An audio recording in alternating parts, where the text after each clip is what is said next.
साथ हो।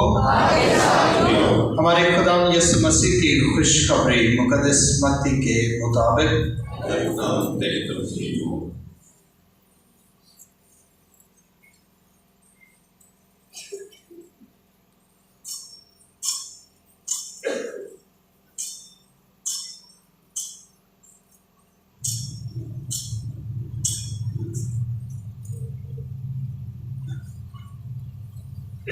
एक दिन यीशु ने अपने शागिर्दों से कहा, तुम जमीन का नमक हो, लेकिन अगर नमक का मज़ा जाता रहे तो वो किस चीज़ से नमकीन किया जाएगा? फिर वो किसी काम का नहीं सिवाय इसके कि बाहर फेंका जाए और लोगों के पाँव के नीचे रौंदा जाए। तुम दुनिया का नूर हो। जो शहर पहाड़ पर बसा हो वो छुप नहीं सकता, और लोग चिराग रोशन करके पैमाने के नीचे नहीं बल्कि चिरागदान पर रखते हैं, ताकि उन सबको जो घर में हैं रोशनी पहुंचाए। इसी तरह तुम्हारी रोशनी आदमियों के सामने चमके, ताकि वो तुम्हारे नेक कामों को देखें और तुम्हारे बाप की जो आसमान पर है तमजीद करें। अंजीर पाक के वसीले से हम सबके गुनाह माफ़ किए जाएं। मेहरबानी से सब तशरीफ रखें, बैठ जाएं। इसी तरह तुम्हारी रोशनी आदमियों के सामने चमके, ताकि वो तुम्हारे नेक कामों को देखें और तुम्हारे बाप की जो आसमान पर है तमजीद करें। अजीज भाई और बहनों, आज के इस आयत मुक़द्दसा के ज़रिए खुदावंद यीशु मसीह हमें हमारी शनाख्त से रोशनास करवाते हैं कि हमारी आइडेंटिटी क्या है, हमारी पहचान क्या है। आज की अंजील मुक़द्दस दरअसल मुबारकबादियों का जो है वो एक तसलसल है। मत्ती की अंजील उसके 5वें बाब के आगाज ही में पहली जो 12 आयात हैं उनमें मुबारकबादियों का जिक्र है, और मुबारकबादियों के फौरन बाद खुदावंद यीशु अल मसीह हमें एक जिम्मेदारी भी देते हैं। और जिम्मेदारी क्या है कि तुम दुनिया में नूर बनकर चमको। जब नूर बनकर चमकोगे तुम्हारी रोशनी जो है आदमियों तक पहुंचेगी, और तुम्हारे नेक कामों को, तुम्हारी रोशनी को देखकर लोग जो है तुम्हारे बाप की जो आसमान पर है उसकी तमजीद करेंगे, और लोग तुम्हारे कामों को देखकर जानेंगे कि तुम किसके गवाह हो। अजीज भाई और बहनों, आज खुदा यीशु मसीह हमें 2 चीज़ों से तशबीह देते हैं। कौन कौन सी 2 चीज़ें, कौन कौन से 2 निशान हैं? अंजील मुक़द्दस से अगर किसी ने गौर से सुनी है तो कौन कौन सी 2 चीज़ों के साथ तशबीह दी जा रही है हर मसीही मोमन को? नमक और नूर। ये दुनियावी चीज़ें हैं। जैसे ये कैंडल को किसने बनाया? हाथ से तराशा गया ना। अभी भी फ्रेड भाई ने हाथ से तराशा और उसको सही शेप, प्रॉपर शेप में लेकर आए। अगर ये इबादत के शुरू में हो जाती तो फिर वो नीचे ना गिरती। तो इसको प्रॉपर शेप में लाया गया, अभी वो सही जलेगी।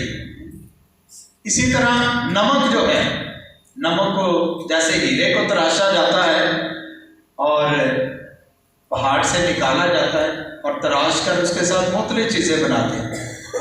हीरे के साथ ज्वेलरी भी बनती है, हीरे के साथ और बहुत सी चीज़ें बनती हैं, उनको तराशा जाता है।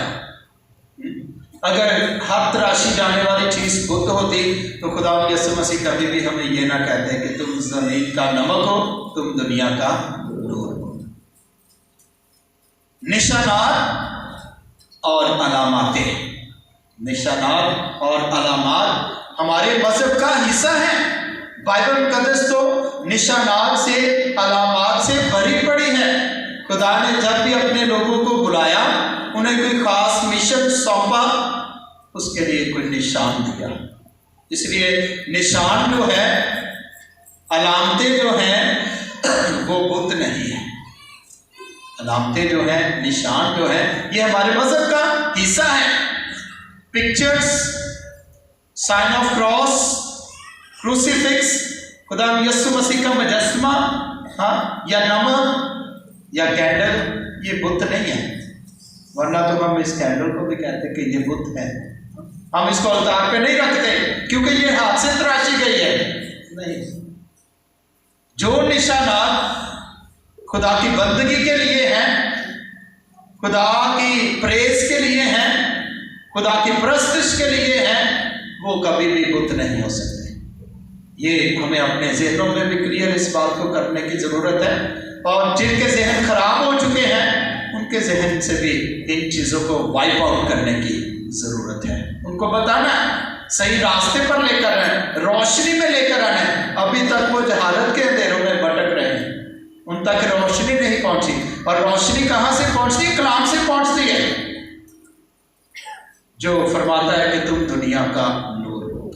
हमें नूर बनकर चमकना है, हमें दिया बनकर चमकना है, ताकि हमारी रोशनी जो है वो आदमियों तक पहुंचे और वो जहालत के अंधेरों से बाहर निकले और जान सके कि निशानात, अलामतें, तस्वीरें जो हैं ये बुत नहीं है, ना बुत परस्ती है। अगर निशानात को हम ख़त्म कर दें, अगर अलामतों को ख़त्म कर दें, तो हम तो बाइबल कदस का तकरीबन 50% ईसाई जो ख़त्म कर देंगे। इसलिए अलामतें या निशान बुत नहीं। पहली बात तो ये क्लियर होनी चाहिए। किस किस का आईडी कार्ड बना है? सबका है। मैं चलान नहीं कटना है, डरे मत, सबका है। जैसे बच्चे 18 साल के हो जाए, बेटे और बेटियां, उनका जल्दी से जल्दी शनाख्ती कार्ड बनवाना चाहिए।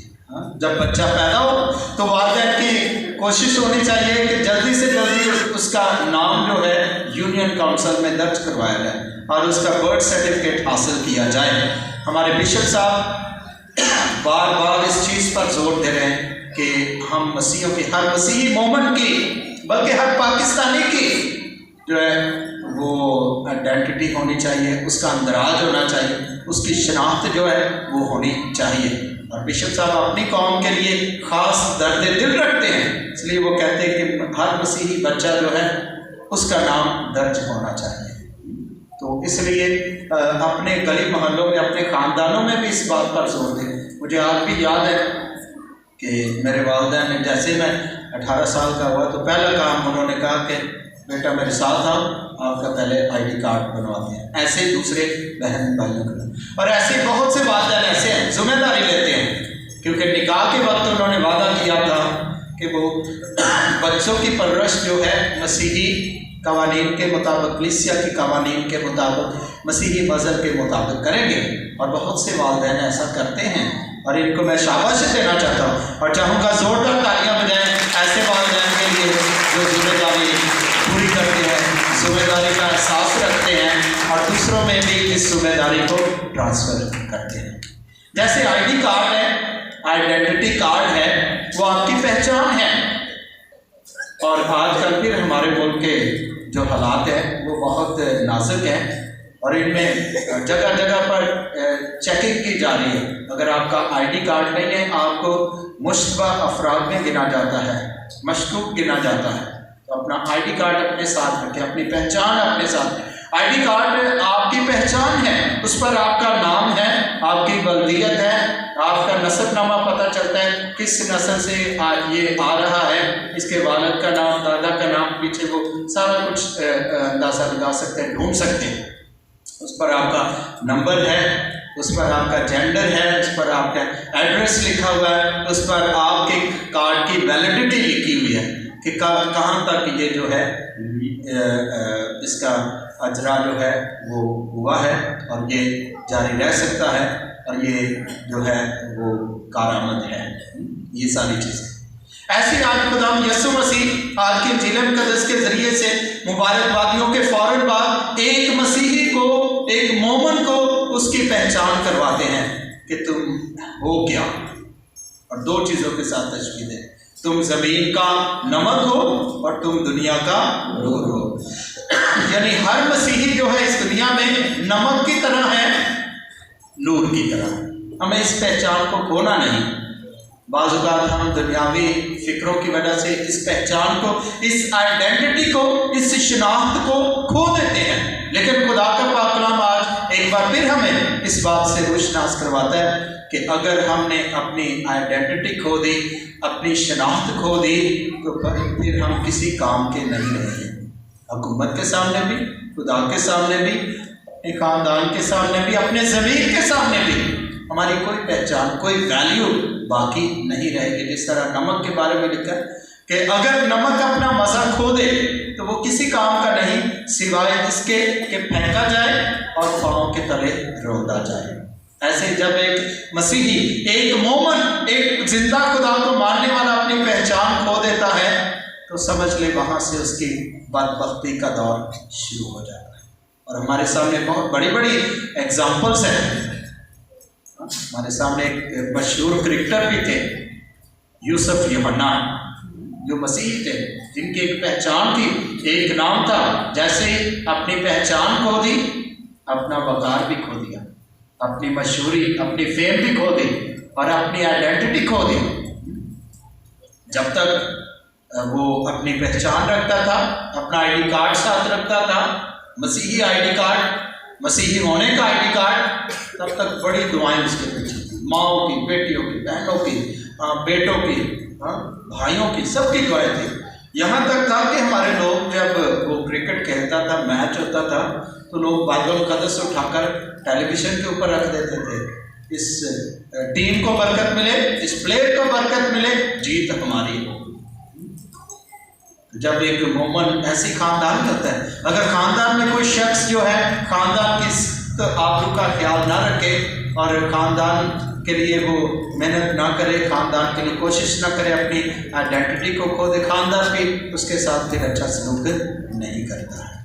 तो इसी हमें अपनी शनाख्त को बरकरार रखना है। नमक के बारे में देखते हैं। नमक एक मादन याद है, मिनरल है, जो ज़मीन के अंदर पाई जाती है, पहाड़ों में। और पाकिस्तान में कहाँ पर नमक पाया जाता है? खेड़ा में। किस किस ने खेड़ा देखा है? Khewra mines. On the way to Islamabad there are Khewra mines और पिकनिक पॉइंट है वहाँ पर। नमक जब दरियाफ्त हुआ तो उसके बाद नमक को वहाँ से निकालना शुरू किया। नमक की तरसील दुनिया में भी जारी सारी है। पाकिस्तान बहुत से कंट्रीज़ को, दुनिया के बेशतर हिस्से को नमक जो है वो फराहम करता है। इसकी बरामदात जो है जारी है। और ये कैसे हमें मिला? सिकंदर आज़म, अलेक्जेंडर द ग्रेट के दौर में, तब ना तो मशीनें थी, ना कंप्यूटर था, ना स्मार्टफोन्स थे, ना मैकबुक एयर थी, ना कोई मैकबुक प्रोफेशनल थी, कुछ भी नहीं था। और तब ना ही जहाज़ थे, ना गाड़ियाँ थी, सिर्फ घोड़ों पर लोग सफ़र करते थे। अलेक्जेंडर द ग्रेट, जिसने ख्वाब देखा था कि सारी दुनिया को फतह करूँगा, और तकरीबन उसने बहुत सी हिस्सों को फतह कर लिया था, लेकिन जब इस दुनिया से गया खाली हाथ ही गया। खाली हाथ ही हम आते हैं, खाली हाथ ही चले जाते हैं, कुछ भी साथ नहीं जाता। उस वक्त पाकिस्तान और इंडिया इकट्ठे थे, बरसगीर पाको हिंद था, बल्कि बांग्लादेश भी इसका हिस्सा था। और ये सारा खित्ता जो है बरसगीर पाको हिंद, सब कॉन्टिनेंट के अंदर, सब कॉन्टिनेंट में जब अलेक्जेंडर की फौज पहुंची खेड़ा के मकाम पर, उन्होंने कुछ देर आराम करना चाहा। आराम के दौरान घोड़ों ने क्या किया? इस पत्थर को चाटना शुरू कर दिया और हिकमत के साथ उन्होंने अंदाज़ा लगाया कि ये पत्थर कोई ख़ास किस्म का है, इसमें ज़रूर कोई खासियत है। और खोज लगाने से ये पता चला कि ये पत्थर तो नमक है, जो खानों को मज़ेदार बना सकता है। नमक की खसूसियत ये है, पहचान ये है कि ये चीज़ों को प्रिजर्व करता है। सबसे पहली बात, जो मछेरे हैं जानते हैं कि मछली को कैसे वो प्रिजर्व करते हैं। नमक लगाकर महीनों तक, दिनों तक प्रिजर्व कर लिया जाता है। आजकल सर्दी का दौर है, मछली खाई जा रही है मुख्तलिफ तरीक़ों से, जैसे भी आपका दिल करता है, स्टीम वाली, रोस्ट, या आप उसका कौरमा बना सकते हैं, फिश कौरमा, या क्या क्या पता है, आप ज़्यादा जानते हैं। हमारे जो वज़ीर किचन है, हमारी माएँ बहनें बेटियाँ, वो ज़्यादा जानती हैं कि इससे क्या क्या बन सकता है। बड़े अच्छे अच्छे खाने बनाते हैं फ़िश के साथ। तो फ़िश को प्रिजर्व कैसे किया जाता है? नमक के साथ किया जाता है, और इसकी कदर व कीमत मछेरे ही जानते हैं। इसके अलावा दूसरी जो खूबी है नमक की, ये खानों को मज़ेदार बनाता है। आज हम पाँचवें इतवार की ये पाक यूक्रिस्ट की कुर्बानी जो गुजराएं, इसमें खुदा का कलाम हमारी मदद कर रहा है कि हम अपनी खूबियों को पहचानें और इनको पहचान कर इनके मुताबिक इस दुनिया में नमक बनकर रहें और नूर बनकर चमके। नमक जो है इसके साथ गोश्त को महफूज किया जाता है।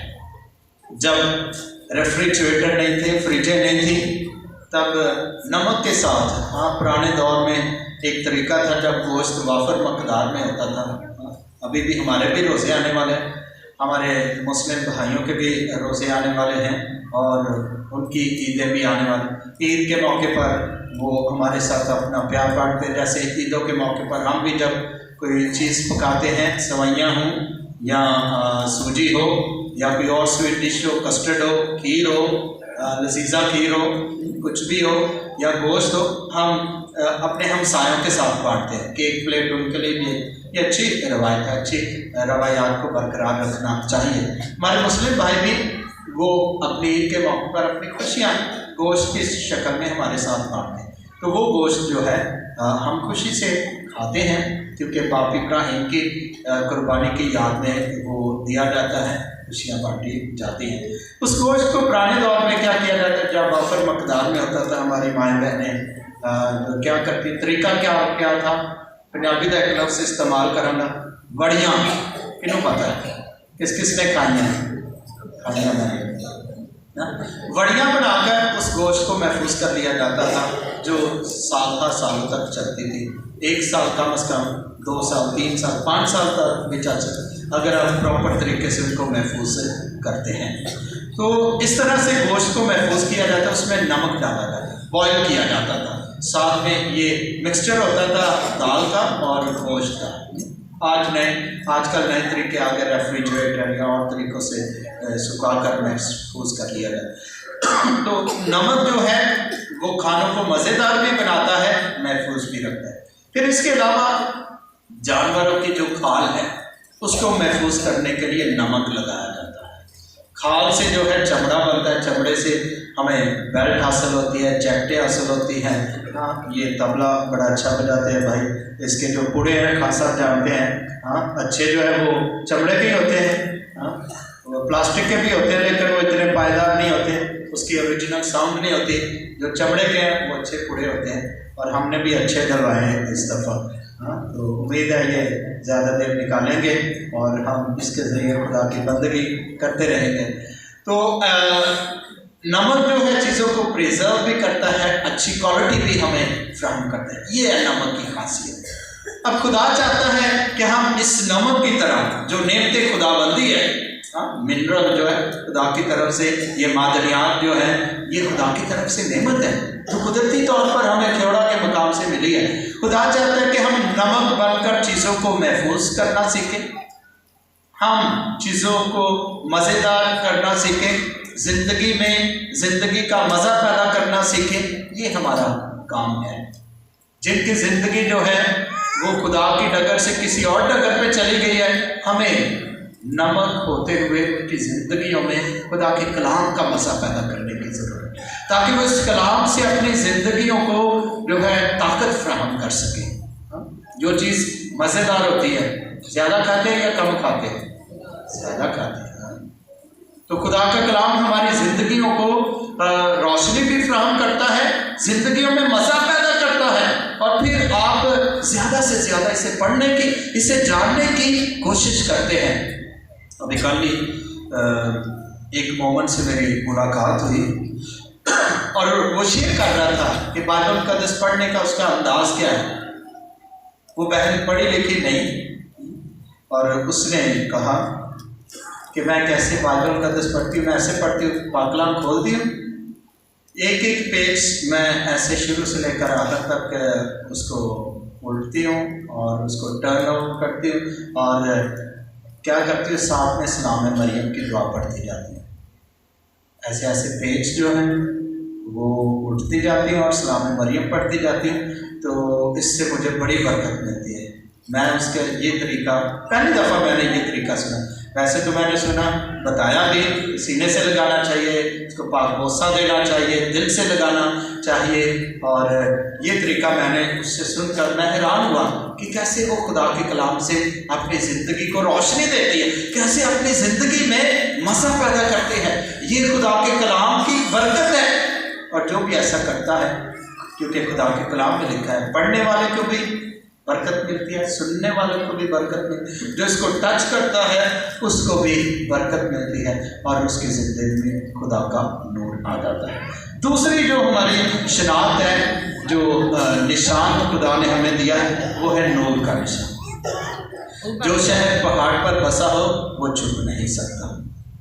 इसी तरह तुम्हारी रोशनी आदमियों के सामने चमके, जैसे चिरागदान जलाकर, चिरागदान के नीचे नहीं, चिराग जलाकर या शम्मा जलाकर, हमारे भाई के रात में जलाकर, ये स्टैंड के ऊपर रखी या नीचे रखी है? नीचे रखे तो रोशनी ज़्यादा नहीं थी पहुँचनी, तो ऊपर अवतार पर भी रखी है। रोशनी जो ज़्यादा, रोशनी का शोला जो है वो बड़ा है, तो चिराग को जलाकर चिरागदान पर रखा जाता है ताकि उसकी रोशनी पहुँचे। हम चिराग हैं, हम नूर हैं, हम दिया हैं। खुदा ने हमें ये बरकत दी है, और इसका मतलब ये नहीं कि हम बुत बन गए हैं। अगर उसने कहा तुम दुनिया का नूर हो, तुम कैंडल हो, तुम दिया हो, तुम दीप हो, तुम चिराग हो। हाँ, खुदा यीशु मसीह जो है वो हमें हमारी पहचान से रोशनास करवाता है कि नूर का काम क्या है। खुदा यीशु मसीह खुद नूर है, वो नूर बनकर इस दुनिया में आए। अभी हमने नूर की ईद मनाई, नूर की आमद की ईद, क्रिसमस मनाया, और ये चंद इतवार थे जो रोज़ों से पहले आम इतवार थे। आज साल के दौरान 5वां इतवार है। हाँ, तो ये 5वां इतवार, उसके बाद छठा है, फिर उसके बाद रोज़े करीब आ जाएंगे। 22 तारीख को पहला रोज़ा है, राह का बुध है। तो रोज़ों से पहले ये जो इतवार हमें दिए गए, इसमें हम भरपूर तरीके से गौर कर रहे हैं इस भेद पर, कैसे खुदा नूर बनकर इस दुनिया में आया। इसका मतलब ये नहीं कि खुदा जब नूर से अपने आप को तशबीह देता है तो वो बुत बन गया, नहीं। हाँ, जो चीज़ें हमें खुदा के करीब लेकर जाती हैं वो बुत नहीं है, चाहे वो हाथ से तराशी हैं, मशीन से तराशी हैं, छुरी के साथ तराशी गई हैं, या जैसे भी तराशी गई हैं। जो चीज़ें खुदा के करीब लेकर आए वो बुत नहीं है। बुद्ध की डेफिनेशन ही दरअसल यही है, बाइबल मुक़द्दस की रूह से, बाइबल मुक़द्दस के मुताबिक हर वो चीज़ जो आपको जिंदा पाक खुदा से, यहोवा पाक खुदा से दूर ले जाए वो बुद्ध है।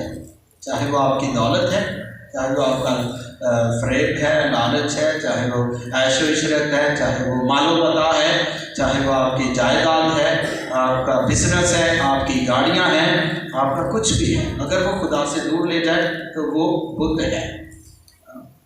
बुद्ध उसको कहा गया बाइबल मुक़द्दस में। हरामकारी भी बुद्ध है। हाँ, हरामकारी बुद्ध के बराबर है, बुद्ध प्रस्ती के बराबर है, खुदा के कलाम में लिखा है। इसके साथ साथ और बहुत सी बुराइयां जिनको बुद्ध कहा गया है बाइबल मुक़द्दस में। तो खुदा यीशु मसीह हमें बताते हैं कि हमें नूर बनकर इस दुनिया में चमकना है। नूर का काम क्या है? नूर जिंदगियों में खुशी लेकर आता है, रोशनी लेकर आता है, तजल्ली लेकर आता है, जिंदगियों को मुनव्वर करता है। कुछ दिन पहले, कुछ हफ्ते पहले, मंडे के दिन हमने पाकिस्तान में ब्लैक डे का एक्सपीरियंस किया। एक्सपीरियंस अच्छा था या बुरा था? कईयों को खाना नहीं मिला, कईयों को पानी नहीं मिला, कईयों को जो है प्रॉपर नींद नहीं मिली, बड़े लोग परेशान। मैं भी लाहौर सेमिनरी में गया था, वहाँ से वापस आ रहा था तो देखा कि वो शहर जो रोशनियों का शहर कहलाता है, पहले कभी कराची को रोशनियों का शहर कहा जाता है, अभी लाहौर जो पेरिस तकरीबन बनने के करीब है, बन ही चुका है, उसे रोशनियों का शहर है। वो चाहे डिफेंस हो, गुलबर्ग हो, या कैंट हो, सारा अंधेरों में डूबा था, ब्लैक डे था। हाँ, कहीं पर भी बिजली नहीं, सिर्फ कहीं कहीं जिनके पास कोई जनरेटर थे या बैकअप था उसका यूपीएस का या कोई और, तो उसके ज़रिए कहीं कहीं को नजर आया। तो जब अंधेरा आता है, अंधेरे में डर, खौफ, तरतीब नहीं ठीक रहती। हाँ, आप बहुत सी चीज़ों का नुकसान भी उठाते हैं। कई लोग गिरे भी, कई लोगों के घर तबाह हो गए। सियालकोट से एक खबर आई कि कुछ बच्चे जो है मोमबत्ती जलाकर सोए रात और आग लग गई बिस्तर को, घर को, और वो झुलस कर हलाक हो गए। अंधेरे में बहुत से जो है वो परेशानियां हैं। जहाँ पर नूर आ जाता है वहाँ परेशानी भी खत्म, डर भी खत्म, वहाँ पर तरतीब भी ठीक हो जाती है और वहाँ पर खुशियाँ आ जाती हैं। तो खुदा यीशु मसीह चाहता है कि हम नूर बनकर इस दुनिया में चमके, ताकि इस दुनिया से डर खत्म हो जाए, खौफ खत्म हो जाए, जहालत के अंधेरे खत्म हो जाए, जिंदगियों से अफरा तफरी खत्म हो जाए, जिंदगियों से बेचैनी खत्म हो जाए और जिंदगियों में खुदा की तरतीब आए, क्योंकि हमारा खुदा जो है तरतीब का खुदा है। तो इसीलिए किसी शायर ने क्या खूब कहा है, दिया बन के रातों में जलता रहूं, दिया बन के रातों में जलता रहूं, अंधेरों से हर पल मैं लड़ता रहूं, अंधेरों से हर पल मैं लड़ता रहूं, दिया बन के रातों में जलता रहूं। तू जीवन की बातें सुनाता रहे, तू जीवन की बातें सुनाता रहे, मैं दाएं तेरे पास बैठा रहूं, मैं दाएं तेरे पास बैठा रहूं, अंधेरों से हर पल मैं लड़ता रहूं, अंधेरों से हर पल मैं लड़ता रहूं, दिया बन के रातों में जलता रहूं, मुझे अलमसीह ऐसा पानी पिला, शायद खुदा से इल्तिमास कर रहे हैं कि मुझे ऐसा पानी पिला, ऐसी बरकत दे, ऐसा फजल दे, ताकि मैं जिंदगी में फिर कभी प्यासा ना रहूं। मुझे अलमसीह ऐसा पानी पिला कि फिर जिंदगी पर ना प्यासा रहूं, कि फिर जिंदगी पर ना प्यासा रहूं, अंधेरों से हर पल मैं लड़ता रहूं, अंधेरों से हर पल मैं लड़ता रहूं, दिया बन के रातों में जलता रहूं। इस शायर की तरह और इस मौसीकार की तरह और इस सिंगर की तरह, गुलूकार की तरह हमें भी खुदा से आज यही कहने की ज़रूरत है कि खुदाया तूने हमें दिया बनाया, तूने हमें नमक बनाया है, हमें फजल दे ताकि हमारी ज़िंदगी का ये दिया जलता रहे, ताकि हम अपनी ज़िंदगियों से सारे जहालत के कामों को, अंधेरों को मिटा सकें, ख़त्म कर सकें। आज की पहली तिलावत जो कि शायद नबी के सहीफे में से हमने सुनी, उसमें खुदा अपने लोगों को उम्मीद देता है शायद नबी के ज़रिए से, और कहता है कि अपनी रवशों को बदलो और भूखे के लिए, आवारा मोहताजों के लिए रोटी तोड़ो, उनकी मदद करो, बुराइयों का खात्मा करो, और जो भी कदूरते हैं, जो भी नफरतें हैं, जो भी जहालत के काम हैं, उनको छोड़ो, क्योंकि रात गुजर गई है और दिन चढ़ने के करीब है, निकलने के करीब है, बल्कि आज का दिन तो चढ़ चुका है। हाँ, आज का दिन जो है वो सुबह के 10 बज चुके हैं। हाँ, रोशनी है, खुदा का शुक्र है। शदीद धुंध के बाद, सर्दी के बाद अच्छा मौसम मिला है, लेकिन धुंध में तादाद ज़्यादा थी। आज रोशनी के बावजूद जो है आज तादाद कम में लगता है। कुछ शादियों में मसरूफ़ है, कुछ और ज़िंदगी की मसरूफियात रखते हुए आज चर्च आने से कासिर रहे। हाँ, तो खुदा अपने बंदे शायर के ज़रिए से अपने लोगों को पैगाम दे रहा है कि अगर ऐसा करोगे, अपने दरमियान से नफरतों को, कदूरतों को और उन सोचों को जो सिर्फ मादी सोचे हैं, दुनियावी सोचे ख़त्म करोगे, तो खुदा तुम पर चमकेगा और फिर तुम उसके पीछे चलते जाओगे और पीछे चलते हुए तुम बरकत पाओगे। तुम्हारी जिंदगियों में खुदा का फजल आ जाएगा और फजल की मामूरी से तुम दाऊद की तरह कह सकोगे, मेरे लिए तेरा फजल काफी है, तू ही मेरा शाफी है, तू ही मेरा मुक्ति दाता है, तू ही मेरा सब कुछ है। फिर हम दाऊद की तरह गाएंगे, फिर हम दाऊद की तरह खुदा के हुजूर में झूमेंगे, नाचेंगे, खुशियां मनाएंगे और दूसरों की जिंदगियों में रोशनी का सबब बन जाएंगे।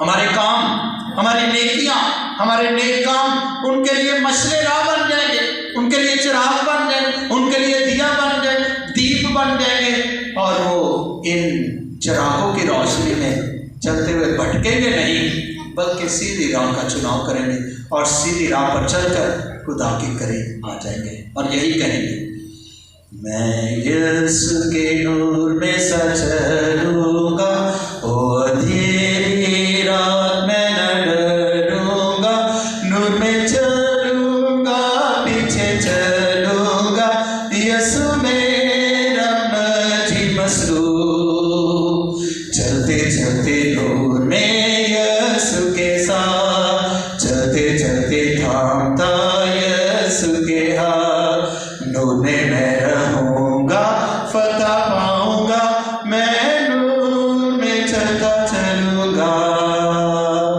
अजीजों, हमें मुकद्दस पौलुस रसूल की तरह इस बात की गवाही देनी है, अगर हम इस नूर की पहचान कर जाते हैं, अगर हम इस नमक की पहचान कर जाते हैं जिससे खुदा ने हमें तशबीह दी है, हर मोमिन को कहा है कि तुम जमीन का नमक हो, तुम दुनिया का नूर हो। मुकद्दस पौलुस रसूल ने इस बात को जान लिया, सच पहचान लिया, मान लिया। इसीलिए वो आज की दूसरी तलावत में कहता है कि ऐ भाइयों, जब मैं तुम्हारे दरमियान था तो मैंने हर एक चीज को हेठ डाला और सिर्फ यीशु मसीह को अपनी जिंदगी में कदरों कीमत दी, यीशु मसीह को अपनी जिंदगी का महवर और मरकज बनाया। मेरी जिंदगी यीशु मसीह के गिर्द रोटेट करती रही, घूमती रही और मैंने इसी सेंटर से रोशनी भी पाई, नूर भी पाया, बरकत भी पाई, फजल भी पाया, हिकमत भी पाई और खुदा की मोहब्बत को कसरत से पाया। और इसीलिए मैंने उसी जिंदा खुदा की, जिंदा यीशु की गवाही दी है। और चाहिए कि तुम भी उसी जिंदा यीशु से अपनी जिंदगियों के लिए रोशनी, अपनी जिंदगियों के लिए कलाम, अपनी जिंदगियों के लिए बरकत पाओ, ताकि तुम्हारी जिंदगियां नूर बनकर चमके और इस अफरा तफरी के आलम में, इस महंगाई के दौर में आपके सारी टेंशनें खत्म हो जाए, क्योंकि खुदा तुम्हारे मांगने से पहले ही जानता है कि तुम्हें क्या दरकार है। उसने फरमाया, ऐसा थके मांगो और बोझ से दबे हो मेरे पास आओ, मैं तुम्हें आराम दूंगा। अजीजों, ये बात सच है। दुनिया का हर शख्स, हर मोमिन जिसे खुदा ने पैदा किया है, आराम, सुकून और सुख की तलाश में, सलामती की तलाश में, और हकीकी सलामती, हकीकी नूर और हकीकी खुशी का सरचश्मा खुदा की ज़ात बारी ताला है। तो आइए उसी खुदा के करीब आए और उसी से ज़िंदगी पाएँ, कसरत में पाएँ और इसी ज़िंदगी को खुदा के कलाम बस के मुताबिक बसर करें, ताकि हमारी ज़िंदगियों से दूसरों को फ़ायदा पहुँचे, ना कि दूसरों का नुकसान हो। मेरी दुआ है कि खुदा आप सबको इस दुनिया में दिया बनकर चमकने और नमक बनकर इस दुनिया को महफूज करने और इस दुनिया की ज़िंदगी में मज़ा पैदा करने का फजल बख्शे। मसीह हमारे खुदा के वसीले से आमीन।